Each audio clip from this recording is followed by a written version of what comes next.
in the afternoon. PNP Lian, Batangas, ito po yung mga follow-up report na po o follow-up news sapagkat ito po ay na-post ko na nung nangyayari po itong news na ito. Ngayon po ay bibigyan ko po ito ng detalye.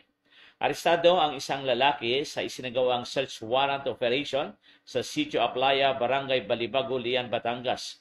Yan po ay sa pangunguna ni Police Major Ferdinand Bautista Vergara, ang Chief of Police ng Lian MPS. At kasama din po dyan ang ilang tropa ng pamahalaan, RMFB 4A, personnel at PECU Batangas, led by Police Executive Master Sergeant Jeffrey Luis Franca.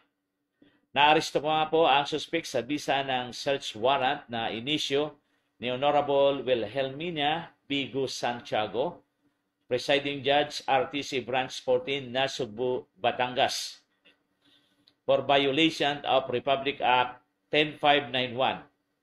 Kinilala nga po ang suspect na si Manly Piamonte Ibillases alias Tata, 43 years old, may asawa, isang mangingisda at nakatira sa Sitio Aplaya, Barangay Balibago, Lian, Batangas. Na-recover nga po mula sa suspect ang isang unit ng caliber 38 revolver without serial number, 6 na pirasong live ammunition of caliber 38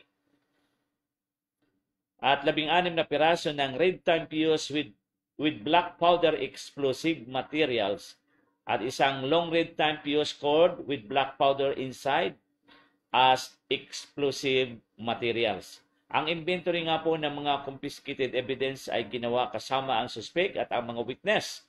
Nandiyan nga po ang media representative, ang inyong lingkod mula po dito sa City News na Production at Fronda Patrol News, at elected barangay official, Barangay Councilor Jack De Los Reyes ng Barangay Balibago, Lian, Batangas. Yan pong mga nakuhang ang iba po yung mga explosive materials na yan. Yan po yung ginagamit madalas po sa yung mga illegal fishing. At kaugnay nga po ng balitang yan, ay nasa kustodiya po ng Lian MPS ang suspect at kasong paglabag nga po sa Republic Act 10591 at Republic Act 9516 o Plainview ang kanyang haharapin. Sa PNP Lian pa rin po tayo. Kaugnay nga po ng report na ito, pagkatapos po ng SW operation sa nasabing lugar ay nagtungo po ang mga tropa ng kapulisan, yun din pong mga tropa na yon na nasambit natin, kasama ang media, ang inyong lingkod, at kasama din po ang barangay official. Yan po ay nagtungo kami sa baybaying dagat ng Sitio Aplaya, Barangay Balibago, at nakita at na-recover sa isang bangka, yung abandon o iniwang bangka sa Aplaya, ang mga explosive materials po ito. Nakumpiska ng mga kapulisan ang 25 pieces o 25 piraso na iba't ibang bote na may laman na explosive materials, yung pong ammonium nitric oil fuel o yung ANFO.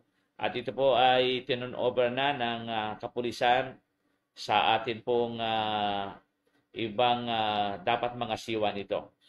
So again, well done po sa ating mga share dito po sa Kalatagan at dito po sa Lian, Batangas. Dumako naman po tayo sa Nasugbu, Batangas.